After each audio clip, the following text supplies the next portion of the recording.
Des chefs de partis politiques studieux devant le présidium des responsables de la Commission électorale nationale autonome. C'est la première activité inscrite au chronogramme 2020 de l'institution qui se déroule ici. Le président Emmanuel Tiando tient ainsi à ce que les élections municipales, communales et locales du 17 mai 2020 se déroulent dans les meilleures conditions. Nous considérons donc cette rencontre comme une rencontre d'information, d'échange et de concertation avec comme finalité le balisage du chemin en vue de l'organisation efficiente et pacifique des élections communales du 17 mai prochain. L'occasion est tout aussi indiquée pour exposer à ces acteurs politiques le nouveau cadre juridique des élections en République du Bénin.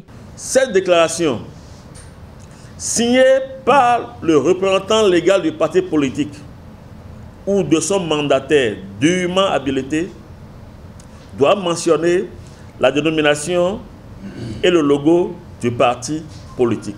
Deuxième pièce à fournir par les partis politiques, une fois au nom de tous les candidats.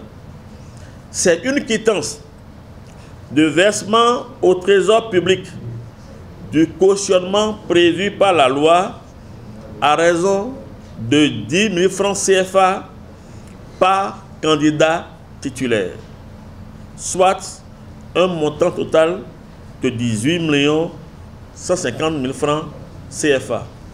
L'ancrage juridique qui permet à la Sénat d'attendre cette quittance, c'est la combinaison de deux articles. L'article 328 de la loi 2018-31 portant code électoral en République du Bénin et l'article 41 de la loi 2019-43 portant code électoral en République du Bénin.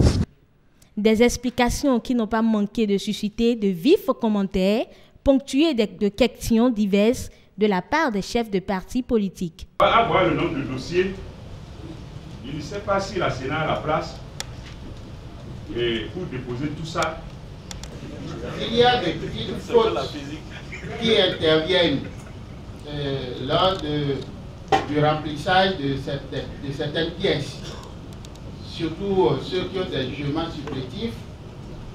Bon, pour éviter les fautes que je ne qualifie pas, comment est-ce que nous allons faire pour que nos listes puissent passer? Moi, je pense que pour qu'on ait des élections libres et transparentes, il faut observer ce qui se passe avant, pendant et après cette élection. J'ai l'impression que la Sénat ne se préoccupe pas de ce qui se passe avant, parce que les conditions pour avoir une élection inéquitable s'observent sur le terrain. La deuxième question, c'est concernant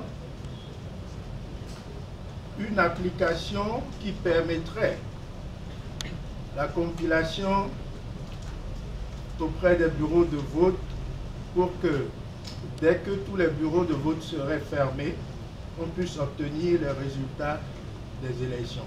Le directeur du Bibédra, présent à la séance, a appelé l'attention des chefs de partis politiques sur une pratique singulière désormais réglementée. C'est plutôt les personnes qui désirent exploiter publiquement ces œuvres qui doivent mener des démarches vers le Bureau béninois du droit d'auteur afin d'avoir l'autorisation du bureau et de payer les redevances subséquentes qui sied donc à l'exploitation de ces œuvres.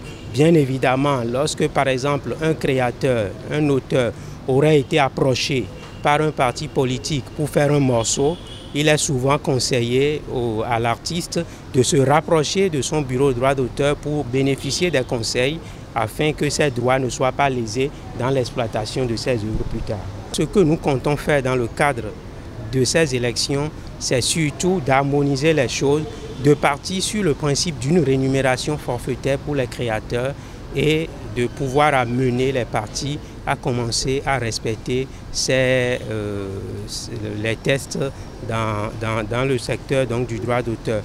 Plus de 3 heures d'échange à la grande satisfaction des participants. Un exercice à renouveler, promesse ferme de la part de Emmanuel Tiando.